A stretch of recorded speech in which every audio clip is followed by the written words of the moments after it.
7:13 en el territorio continental ecuatoriano, buscando la verdad y abogando por la unidad nacional en pro de la paz y la seguridad en el Ecuador.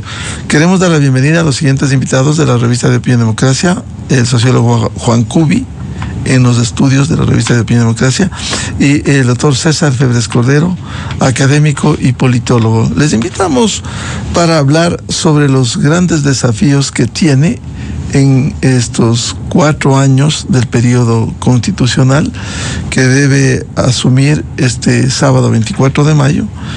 Y hay tantos problemas, inconvenientes en lo económico, presupuestario, déficit fiscal, en lo social, los grandes desafíos.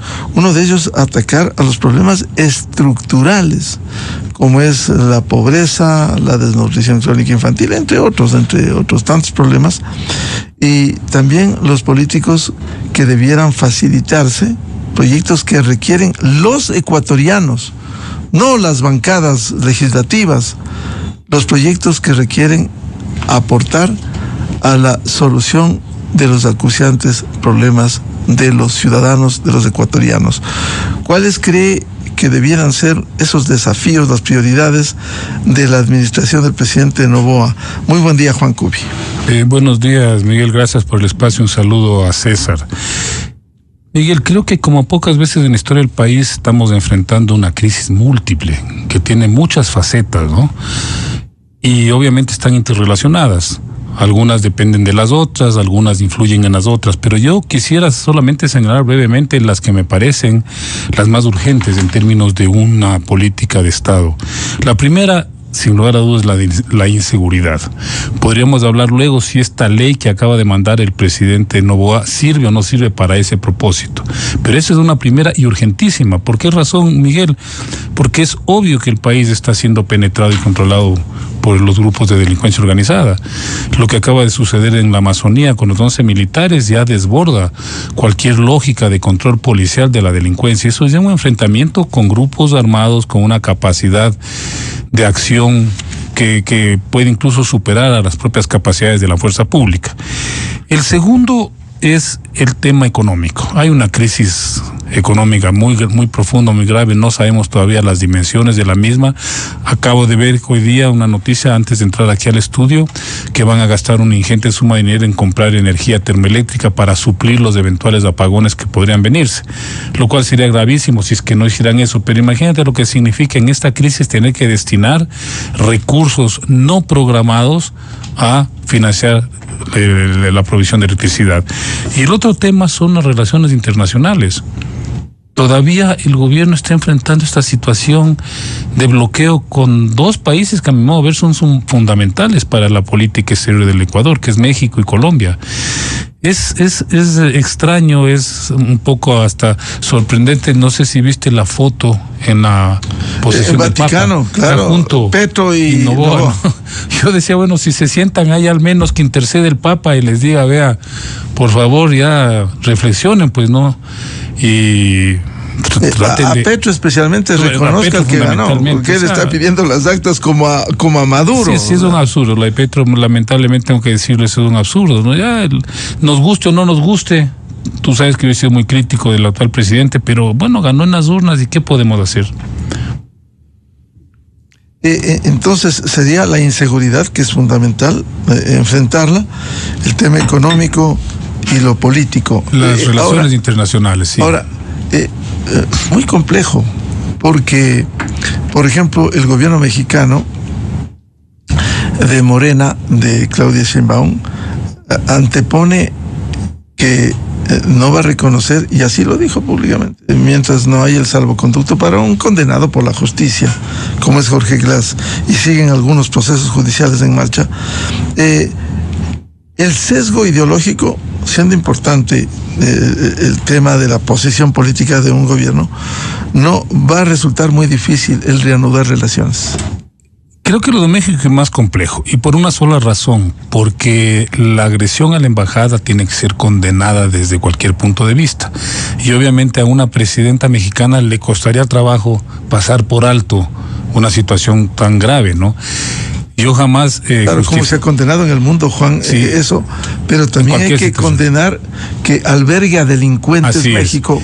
El gran que prohíbe error, las convenciones. y eso lo he dicho yo siempre, el gran error de López Obrador fue haberse comprado el cuento de que era un refugiado político, un prófugo de la justicia, que además ahora está implicado en el eventual cometimiento de un magnicidio, que es el asesinato de Fernando Villavicencio. O sea, estamos hablando ya de una persona que tiene una conducta o que tiene unos antecedentes gravísimos, ¿no? El señor Jorge Glass. No sé qué pensará la presidenta Sheinbaum en el momento en que salga a la luz este entramado de actores intelectuales del asesinato de Villavicencio. O sea, estamos hablando ya de palabras mayores, ya no es solamente el tema de corrupción que pueden decir que es un montaje, que es un lofer. Aquí estamos hablando de una cosa terrible, ¿no?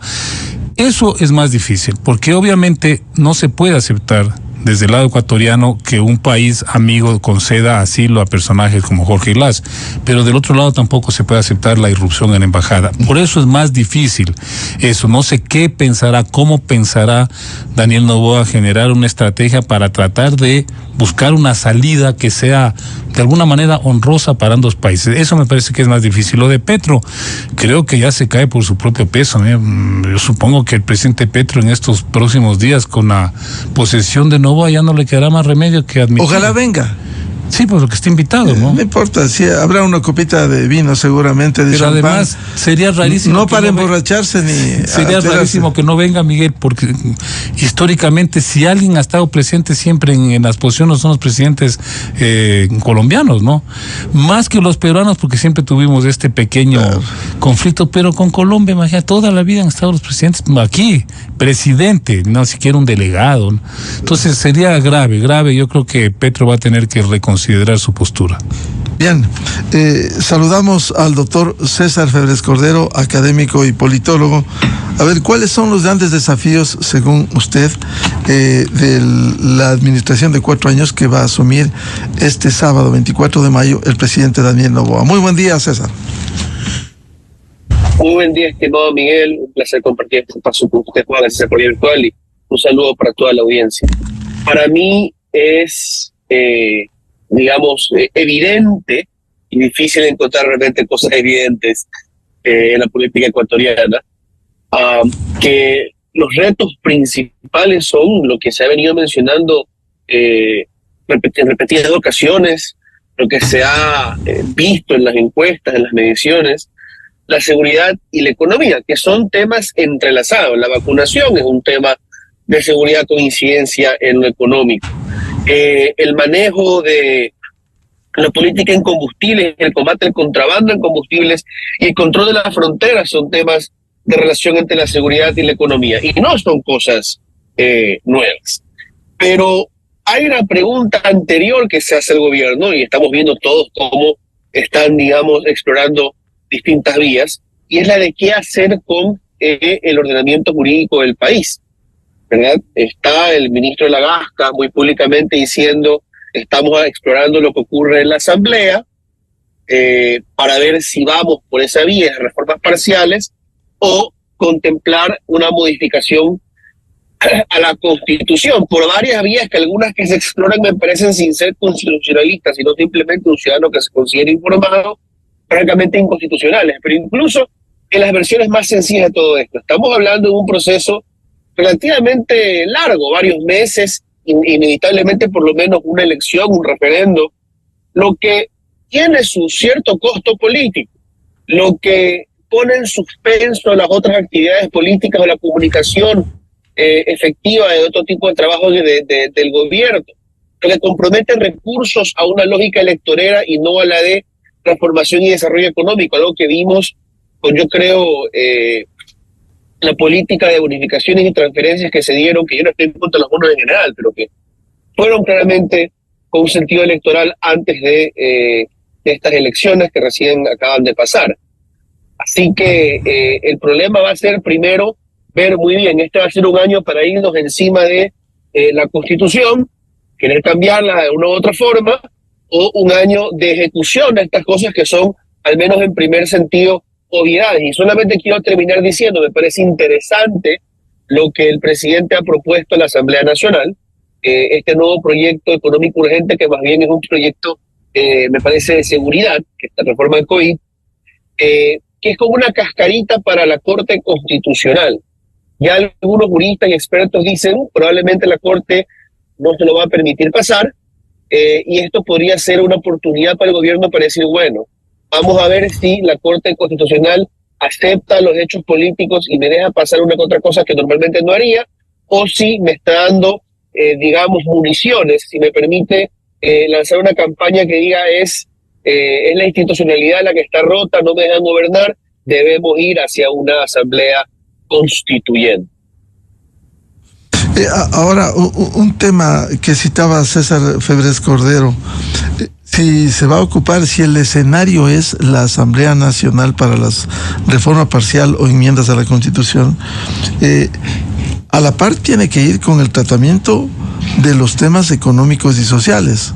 El proyecto urgente en materia económica que ha enviado es fundamentalmente para afrontar la inseguridad, que evidentemente, como ustedes han dicho, es la prioridad, pero no se puede descuidar de lo que debe caminar para enfrentar los problemas económicos y sociales. César. Sí, yo creo que es posible y es deseable incluso en tiempos de cambios constitucionales o profundas reformas a la estructura del Estado, trabajar en lo económico y lo social. Es deseable, pero no deja de ser difícil. De nuevo, porque concentras a los ministros, concentras al equipo político en este trabajo de cambio constitucional, abres debates que te van a distraer y también redireccionas recursos, más allá del gasto que se puede hacer en 1, 2, 3 votaciones dependiendo de la vía que se tome, está el gasto electorero del que está en funciones, que no digo esto es una cosa no de Daniel Noboa, de todos los presidentes de la República, en la historia moderna. Yo uso los recursos de los ministerios para ir a los sectores y lugares donde yo creo que voy a estar peleando los votos, ¿ya? Y yo creo que eso podría distraer de nuevo a la gestión del gobierno, que se necesita con urgencia. Y si el presidente Noboa quiere, como debería, porque es lo constitucional, durar 4 años y durar con estabilidad y no pasar por lo que por el camino que terminó tomando Guillermo Lasso, tiene que trabajar en lo económico y lo social, que también debo advertir, no es tan sencillo. Yo no soy de los que exigía el año pasado, ya dennos resultados.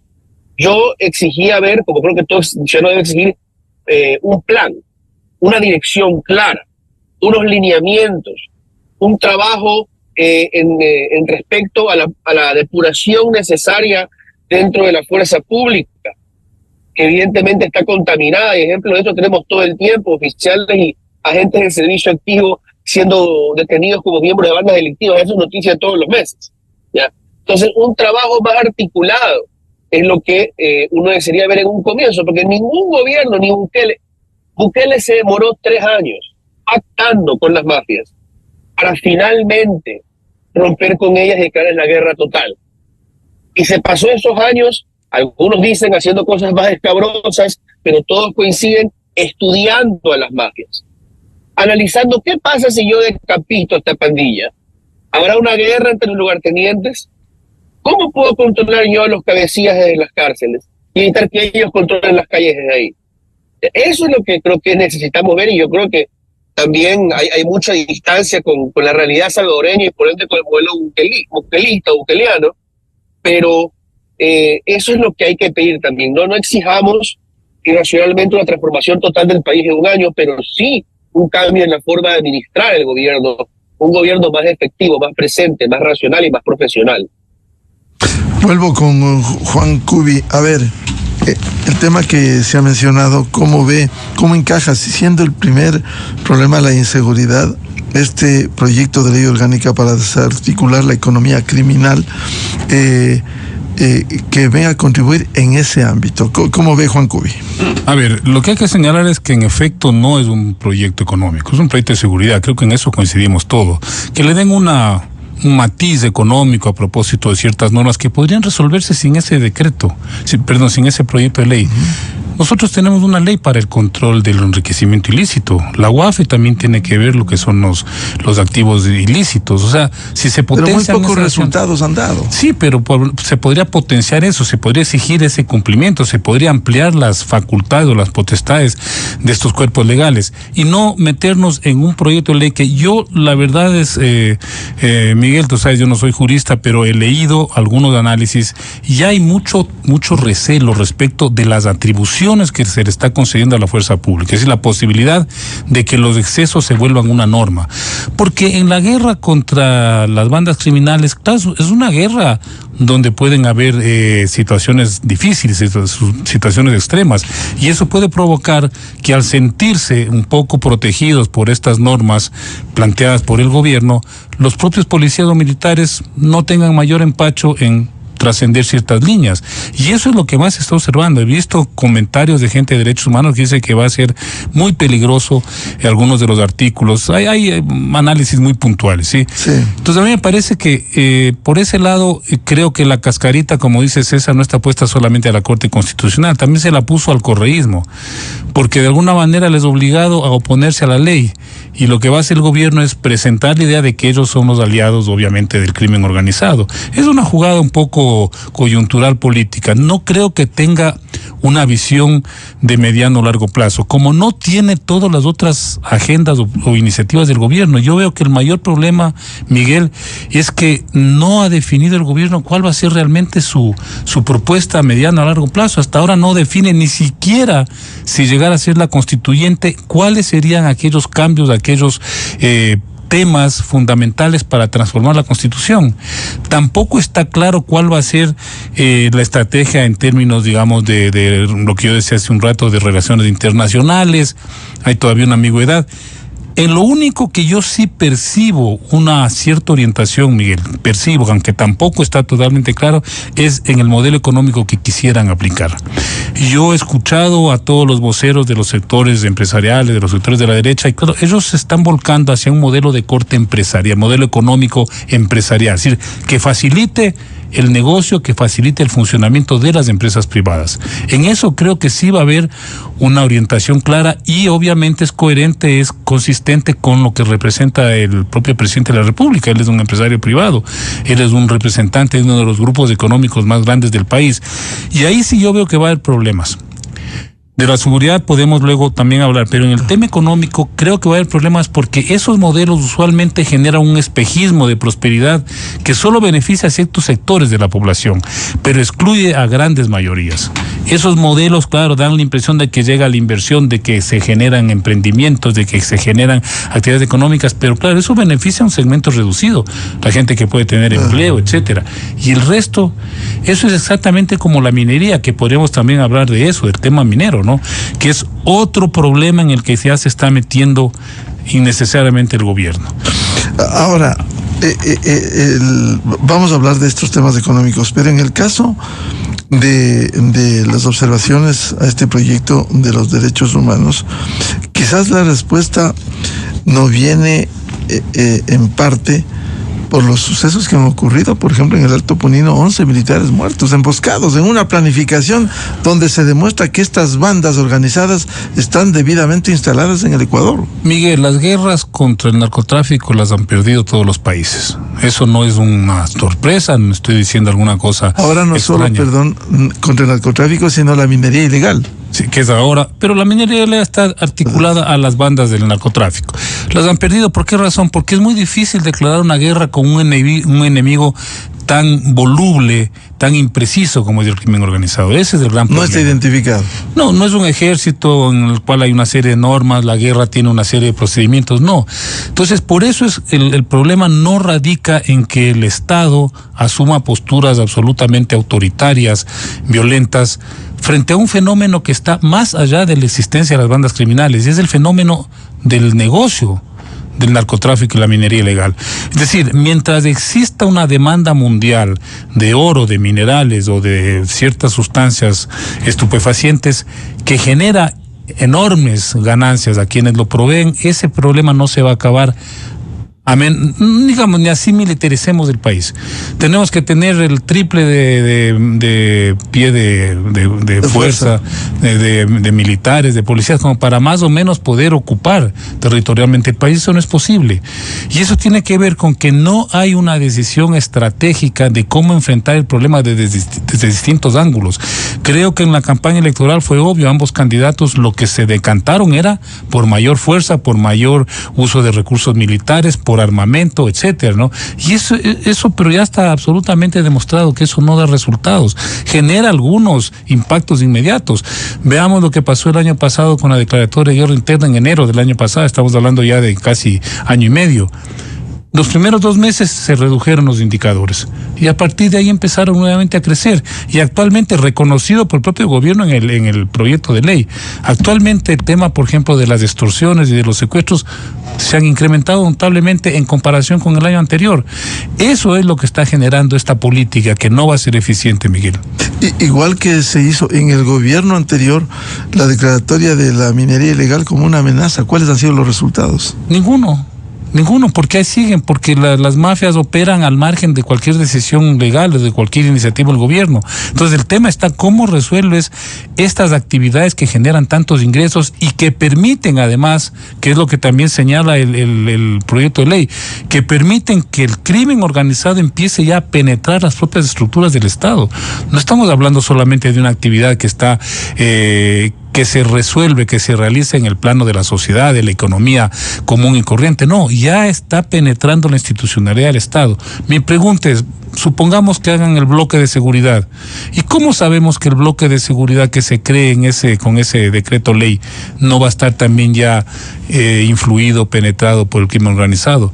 Si lo que acabamos de ver con el tema de las filtraciones de información, el tema de todos los miembros de la fuerza pública que han sido capturados infraganti en delitos de este tipo, ya evidencia que ahí hay un problema complejo. Y una de las cosas que señalan los expertos en seguridad a propósito de esto es que no se habla, por ejemplo, de cómo sanear, cómo hacer un proceso real, efectivo de depuración interna de las Fuerzas Armadas y de la policía para obviar o para prevenir esta amenaza. César Pérez Cordero, a ver, este tema del proyecto urgente, como se ha titulado, y se ha usado este recurso para que vaya a la Asamblea Nacional y sea tramitado en 30 días la ley orgánica para desarticular la economía criminal. ¿Cuánto puede ayudar en este arranque del gobierno en su nuevo periodo? Bueno, de nuevo, yo creo que le permite 2 cosas. Uno, implementar su agenda de una manera sencilla, que se aprueba y no encuentra trabas mayores en la Asamblea, ni obstáculos impasables en la Corte Constitucional. Y si termina bloqueado, pues yo creo que es la oportunidad para machacar a la Corte y convocar, quizá con un poco más de efectividad, de capital político en sus manos, a esa Corte y impulsar el proyecto de cambio constitucional. También, como decía Juan, para criticar a la oposición y mostrarla como un ente más que obstaculiza, que ese discurso tiene sus limitaciones, uno que no está interesado en reformas en torno a la seguridad. Pero el peligro es uno, que esto lo han intentado el propio Noboa, el propio gobierno de Guillermo Lasso, y tampoco que han destruido a la oposición diciendo que está narcotizado. Les han hecho daño, los han estigmatizado, pero digamos no es una super herramienta para desactivar, digamos, a una oposición. Y lo segundo, que la paciencia de la gente eventualmente se acaba. No sé, no creo que el discurso de me están obstruyendo sea infinito, ilimitado, ¿no? Entonces yo creo que sí, da oportunidades al gobierno, pero ¿oportunidades para qué? O sea, para que eventualmente dé el siguiente paso, y el siguiente, pues la gente querrá ver un cambio. Y claro, los tiempos son fundamentales, César. Al menos en este caso, tendrá que ventilar en los 30 días la Asamblea y ver qué sale de este proyecto de ley en la legislatura. Correcto, que también es un proyecto que ayer lo conversaba con un querido amigo que es jurista, contiene cosas quizá entre las más escandalosas que están ahí para darle algo no a la oposición, sino a los a Pachacuti, a algún independiente, darles algo para que lo cambien, para que lo quiten y finalmente pasar el proyecto, digamos, no en su totalidad, pero en mayor medida como el que quiere y presenta el gobierno. Pero yo creo que igual hay que advertir algo. Acordémonos de la ley antipillos en diciembre. En una ley que lo hubieran podido pasar si quitaban el nuevo impuesto o el cambio en impuestos más bien a la venta de vehículos usados y un par de cosillas más. Y lo hubieran pasado sin problema. Pero no fue así. Y tuvieron que recurrir al Ministerio de la Ley por una vía que finalmente la Corte Constitucional dijo que era incorrecta y la ley no terminó entrando al registro especial. Entonces, o sea, el gobierno ya se equivocó en diciembre o a fines del año pasado y no le dio nada a los grupos de la Asamblea que montaban una resistencia, digamos, entendible, ¿no? A nadie le gusta un nuevo tributo, un tributo aumentado. Claro, Digamos, César, pero quizás... El gobierno cede. César, pero eso no fue una manipulación política ya en los prolegómenos de un proceso electoral, porque hay que recordar, a propósito de lo que señala César Febres Cordero, el incremento de impuestos era para los vehículos de alta gama. A los vehículos de menos de $20,000 bajaba del 1% al 0,75%. Es decir, no fue un juego de palabras, no más impuestos. En este caso, no el IVA, esa es otra cosa, del 12 al 15 que incide en toda la población en el consumo. En este caso eran los vehículos de alta gama y se manejó desde la oposición de la Asamblea nuevos impuestos, nos oponemos a los nuevos impuestos. Cuando bajaban para la clase media y baja, que compra un carro, hasta $20,000 le bajaban el impuesto y a los demás de 50,000 le subían el precio. ¿No fue una manipulación política eso de la oposición en la Asamblea? Sí, yo creo que el típico lloriqueo que encontramos cuando se habla de un cambio en la tributación, pero no solamente aquí, en todo el mundo, ¿ya? Y no es que yo soy fanático de los impuestos, pero entiendo su rol en la política pública, en la política del Estado y en la necesidad de financiar el Estado, que en este caso supuestamente no era para eso, sino para generar desincentivos y justificar mayores regulaciones en el tema de los vehículos. Yo estoy de acuerdo, vehículos usados, estoy de acuerdo con usted, estimado Miguel, pero creo que el tema igual termina siendo ¿qué vale más? ¿Gastar 8 de 10 cosas que propones, 9 de 10 cosas que propones? ¿O quedarte diciendo tengo razón en las 10 y no pasar nada? Y yo no creo que sea la misma situación que en diciembre, pero el gobierno va a facilitarse las cosas y está dispuesto a, como decía mi colega ayer, darles un poquito de carne a esos votitos que van a necesitar, porque la Asamblea está operando sobre 78, 77 votos a favor del gobierno, máximo 80, cuando la mayoría absoluta es de 77. Entonces, claro, con las justas. No hay mucho margen. Así es. A ver, vuelvo con Juan Cubi. Decía Juan Cubi en la intervención anterior el tema del modelo económico. Ahora, si una de las demandas en el Ecuador es solucionar no el que haya estabilidad a quienes tienen empleo pleno, que es una población más reducida, sino solucionar a ese ejército de más de 5 millones de ecuatorianos que están en la informalidad, que no tienen empleo, y peor empleo pleno en el Ecuador, con todas las atribuciones, seguro social, etcétera. Si es que se facilita una reforma laboral que fomente a quienes más generan empleo. Entonces, decía Juan, es un modelo para las empresas. Las que generan empleo, mayoritariamente 9 de cada 10, es la empresa privada. ¿Cómo facilitar esto? Porque en el sector público ya no hay a dónde. A ver, Miguel, yo siempre les digo cuando los empresarios plantean estos argumentos en su favor, yo siempre les digo, si ustedes fueran calvinistas holandeses les creería, pero son empresarios ecuatorianos. Y son empresarios que ni siquiera cumplen con las propias normas que ellos imponen. Porque si estamos hablando, por ejemplo, de tributación, no solo que se oponen a tributar un poco más como correspondería, ni siquiera cumplen con la propia tributación que les exige la ley. Hacen dobles contabilidades, están siempre esperando las remisiones tributarias que cada gobierno les vuelve a dar cada cierto tiempo. Es decir, hay una conducta que no se corresponde ni siquiera con un sector capitalista serio. Y entonces el gran problema, por ejemplo, del trabajo por hora es hasta dónde eso realmente va a responder al interés común para que genere empleo, digamos, pagado decentemente y beneficie, por ejemplo, a un sector empresarial. Eso está en duda, porque ya conocemos cómo opera ese sector. Entonces, para hacer ese tipo de propuesta necesitas generar una confianza, Miguel, en general en la sociedad, y eso difícilmente lo va a lograr en un país donde hay sectores que sistemática, históricamente han incumplido con la norma. Solo para señalarte un ejemplo, se discute lo de la seguridad social, el tema del IES, la mora patronal. No tengo el dato exacto, pero ya ascendía como a $1.800 millones. Alrededor de 2.000 millones. Exacto, gracias por la corrección. ¿Qué hacemos? O sea, ¿cómo salimos nosotros a pregonar sobre la salvación de la seguridad social si tienes una mora patronal de $2.000 millones? Entonces, ese es el tema que tiene que entrar al debate. Entonces, un modelo económico puede también apuntar a sectores, por ejemplo, privados, pero de la pequeña o de la mediana empresa, que generan también una cantidad enorme de empleo, mucho más que las grandes empresas, porque en este país la mayoría del empleo está asociado con el pequeño emprendimiento, con ese emprendimiento familiar. Ese es el que más empleo genera. Bueno, ¿y por qué no se hacen políticas para potenciar ese sector? Y obviamente habría que ponerles un límite a las grandes empresas.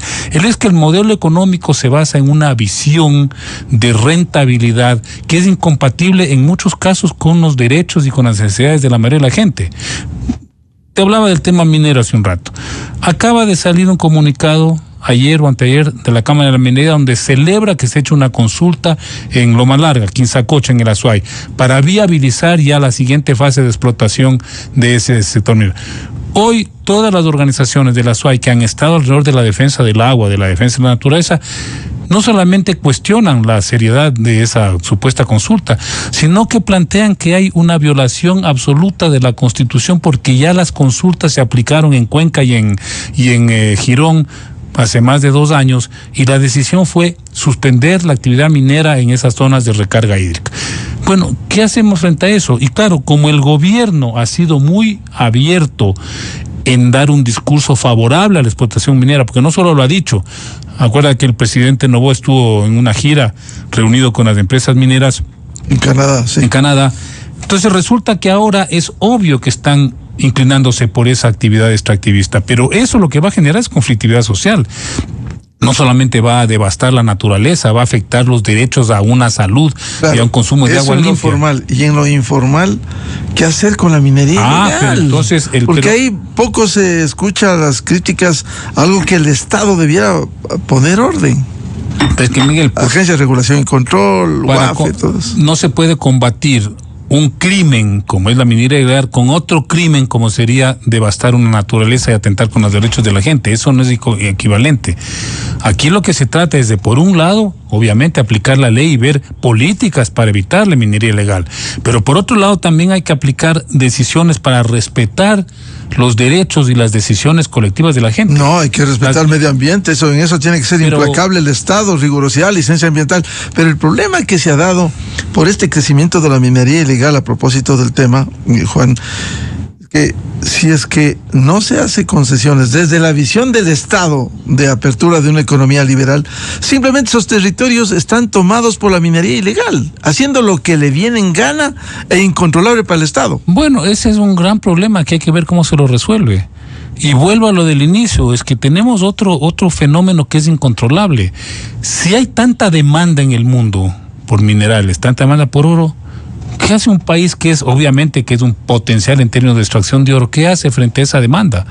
Porque son las grandes transnacionales que operan a nivel global las que están siempre exigiendo, ofreciendo, sube el precio del oro. Eso es una tentación en un país empobrecido, en un país con una población marginalizada tan grande. Obvio que van a optar por cualquier actividad. Muriéndonos de hambre sentados en el oro. Claro, ese dicho lo van a seguir repitiendo y también lo del tráfico de drogas también opera con la misma lógica.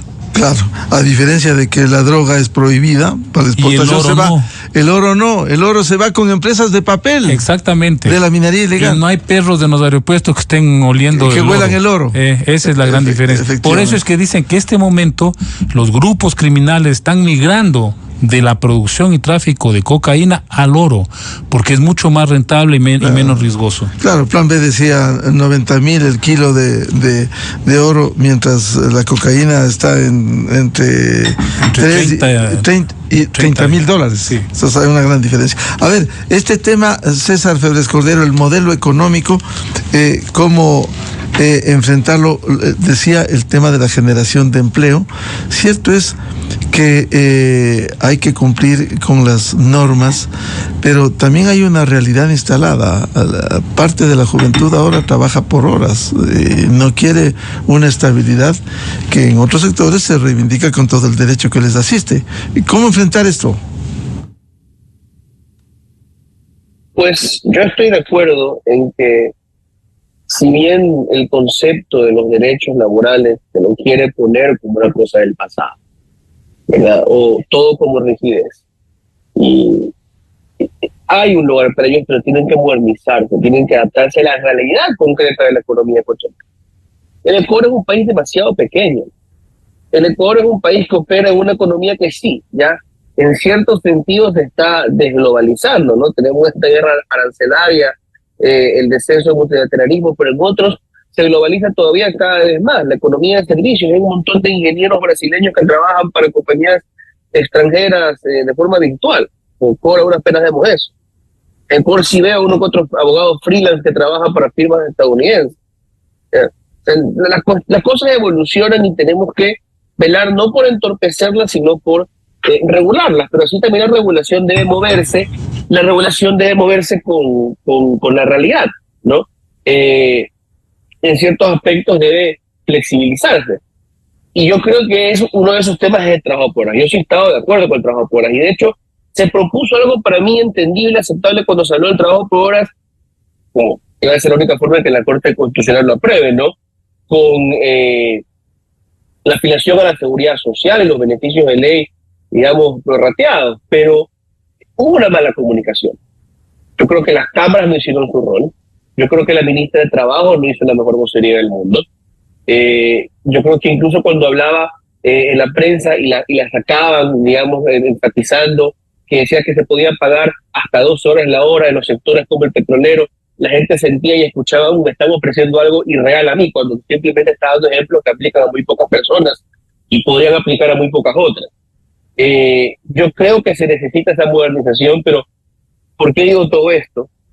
Porque el gobierno, aun cuando se mantenga popular a lo largo de este año, si quiere volver a proponerle el tema del trabajo por horas a la gente, a lo mejor vuelve a fallar.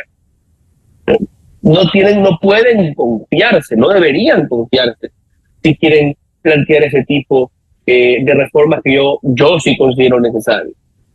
Y creo que es difícil en el Ecuador hacer estos cambios, digamos, con una amplia aceptación de la gente cuando los organismos que deberían ser los mediadores han perdido representatividad. Los sindicatos no representan a casi nadie en este país, sobre todo en el sector privado, y en el sector público solamente en ciertas áreas. Y los gremios empresariales no son los gremios, yo les tengo mucho respeto, ¿no? Pero no son los gremios empresariales de los años 80 o de los años 60, que en los 60 hasta fueron uno de los principales responsables de que se caiga la dictadura. Ahí estuvo Joaquín Gorrante como dirigente empresarial. Entonces, yo creo que ese también es un problema social que trasciende el gobierno, que el gobierno tiene que saber cómo maniobrar alrededor de eso. Es decir, vaya, yo quiero plantearle un cambio al que hay resistencia, tanto así que yo perdí en esa pregunta, perdí en las preguntas económicas de la consulta que en otros aspectos gané. Y no tengo realmente hoy en día a gremios empresariales y de trabajadores capaces de ayudarme a alcanzar a una ciudadanía que no está del todo convencida. Ese es un problema al que de verdad tiene que ponerle bastante cabeza, ¿no? A veces pensar primero en incentivar la creación o el crecimiento de foros que le permitan al gobierno negociar con la sociedad y luego plantear esos cambios sociales. Juan Cubi, ahora hablemos del escenario para los cambios. Si son reformas legales de la Asamblea Nacional, como ya está este proyecto urgente en materia económica, como se ha titulado, para desarticular la economía criminal. Ayer Diario Expreso presentaba un reportaje que daba cuenta sobre la atención que deben tener los pedidos de la gente, de los ciudadanos, las prioridades en el gobierno del presidente Noboa. Si tiene, como decía César Febres Cordero, casi los 78 votos justos, 77 es lo mínimo, no resulta difícil, si es que no hay una mayoría que permita facilitar este y otros cambios. Obviamente que tiene un cuello de botella en la Asamblea, porque para efecto de estas transformaciones se requieren los 2/3, ¿no? Según la norma legislativa. 101 votos, muy difícil. Y difícilmente creo que van a conseguir eso, porque hay una polarización en la Asamblea que es una necesidad de sobrevivencia del correísmo. El correísmo está jugando su sobrevivencia, que ya creo que está en alto riesgo, pero van a apostarle, y eso implica que al menos mantener su bloque, inclusive si se van los de reto, los 17 o 18 retos, por lo menos con quedarse con 50 asambleístas más o menos sólidos, para efectos de poder incidir en la política estos 4 años. Y eso va a implicar, entre otras cosas, hacer una oposición, como ya se evidenció, ¿no? Ya totalmente en contra de cualquier iniciativa del gobierno. Y eso sí es una dificultad para el gobierno actual. Y el otro tema es que no le ha dicho al país qué es lo que realmente piensa hacer de reforma constitucional o de enmienda o de transformaciones profundas. No hay claridad sobre eso, Miguel. Se ha dicho constituyente. Resulta que ahora, a la luz de los hechos, como ya consiguió la mayoría parlamentaria, por más que sea frágil, pegada con babas, como dicen algunos, de todas maneras es útil, le puede servir para ciertas iniciativas. Pero el tema ya de meterse en una cuestión más compleja, como es una reforma, una enmienda, requiere tener mayor solidez para apoyar ese proceso, y yo no veo que la tenga en la Asamblea. Habrá que ver si logra, por ejemplo, tal vez atraer a este bloque de reto, ¿no? Que yo le veo que está también dudoso respecto de su alianza con el correísmo. Podría eventualmente pensar en una mayoría más sólida, pero en esas condiciones, ¿cómo va a jugarse esas transformaciones? Ese es creo que el gran dilema del actual gobierno. Y lo otro es que, si no pudiera hacerlo por vía de reforma de enmienda, yo no sé hasta qué punto se lance a una constituyente. Desde el gobierno estoy pensando, es de alto riesgo, ¿no? ¿Por qué razón? Porque el desgaste. Las elecciones, el desgaste. Primero el desgaste. Segundo, yo creo que el país está cansado ya de elecciones. Tendríamos prácticamente 4 elecciones seguidas en 2 años, que serían las 3 de la constituyente más las seccionales. Entonces, claro, es un país que va un poco a cuestionar la viabilidad o la validez de los procesos electorales. Y la otra es que esa es una opinión mía muy personal, yo creo que seguimos cayendo en esto que yo denomino el fetichismo jurídico, es de pensar que las leyes, la Constitución cambia la realidad por arte de magia. Claro, por sí mismo las leyes no son, si no hay gestión. O sea, las leyes son la consecuencia de una realidad social, de una realidad económica. Sí, claro que se requiere un marco, un ordenamiento jurídico que se respete desde todos los sectores. Y ese es del otro término. ¿Hasta qué punto se va a respetar una eventual nueva Constitución si la actual no se ha respetado? Ni los mismos que aprobaron en Montecristi la Constitución actual han respetado. Y es una Constitución que ha sido bastante reformada y bastante, digamos, cambiada, ¿no? Así es.